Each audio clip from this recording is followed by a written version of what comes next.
நம்முடைய பிதாவாகிய தேவனாலும் கர்த்தராகிய இயேசு கிறிஸ்துவினாலும் உங்களுக்கு கிருபையும் சமாதானமும் உண்டாவதாக. இன்றைக்கு நம்ம என்ன தியானிக்க போறோம்னா, பொறுமையை குறித்து வேத வசனங்கள் அடிப்படையில் இன்றைக்கு நம்ம தியானிக்க போறோம்.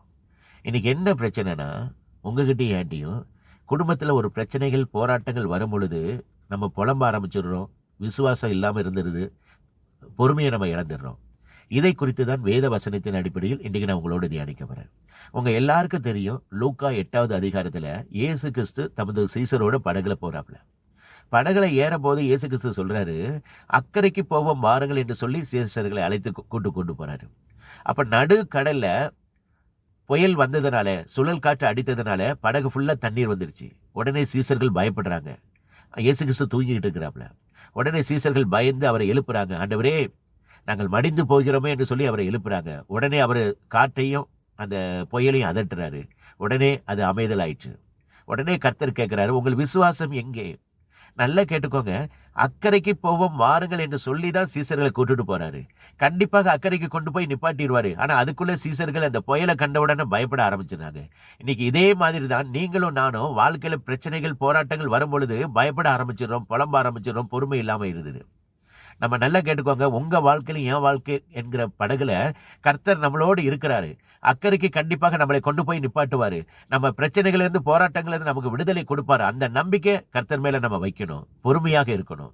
கர்த்தர் வருமளவும் நீடிய பொறுமையாக இருங்கள். அதனாலதான் அப்போஸ்தலனாகிய பவுல் ரோமர் 12வது அதிகாரத்தில் சொல்லப்பட்டிருக்கிறது, ஜெபத்திலே உறுதியாக தரித்திருங்கள், நம்பிக்கையிலே சந்தோஷமாக இருங்கள், உபத்திரவத்திலே பொறுமையாக இருங்கள். இன்னைக்கு நம்ம என்ன நினைக்கிறோம்னா, பிரச்சனையே இல்லாம வாழணும்னு நினைக்கிறோம். அது தவறு. இயேசு கிறிஸ்து நிந்தையும் அவமானத்தையும் சகித்ததினாலே அவருக்கு முன்னாக வைத்திருந்த சந்தோஷத்தை யாராலும் எடுத்து போட முடியவில்லை. எபிரேயர் 12வது அதிகாரத்தில் சொல்லப்பட்டிருக்கிறது, அவர் தமக்கு முன் வைத்திருந்த சந்தோஷத்தின் பொருட்டு அவமானத்தை எண்ணாமல் சிலுவையை சகித்ததினாலே தேவனுடைய சிங்காசனத்தின் வலது பாசில் போய் வீற்றிருக்கிறார். நம்ம என்ன செய்யணும்னா, நமக்கு இருக்கிற பிரச்சனைகளை கண்டு புலம்பாம நமக்கு இல்லாத பிரச்சனைகளை கண்டு நம்ம தேவனை துதிக்கணும். அதுதான் தேவன் நம்மகிட்ட எதிர்பார்க்கிறார். சங்கீதக்காரன் அழகா சொல்லி இருக்கிறாப்ல 30வது அதிகாரத்துல, அவருடைய கோபம் ஒரு நிமிஷம், அவருடைய தயவு நீடிய வாழ்வு, சாயங்காலத்தில் அழுகை தங்கும், விடிய காலத்தில் களிப்பு உண்டாகும். இந்த புதிய ஏற்பாடுல இயேசு கிறிஸ்துக்கு அடுத்தது ஈக்குவலா பாடுகளை அனுபவிச்சது பவுல் மட்டும்தான்.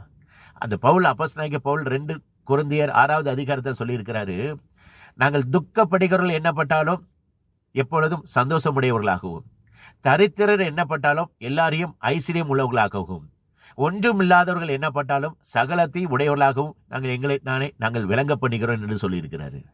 இன்னைக்கு நம்ம எப்படி இருக்கிறோம்? நல்லா கேட்டுக்கோங்க, இம்மட்டும் நடத்தினவர் இனிமேலும் நடத்துவார், தாங்குவார், தப்பி வைப்பார், சுமப்பார். அந்த நம்பிக்கை எப்பொழுதும் நமக்குள்ள இருக்கணும். கர்த்தர் வருமளவு நம்ம பொறுமையாக இருக்கணும். இந்த உபத்திரவங்கள் பாடுகள் மத்தியில நம்மளுடைய பொறுமையும் விசுவாசத்தையும் கர்த்தர் டெஸ்ட் பண்ணுவார்.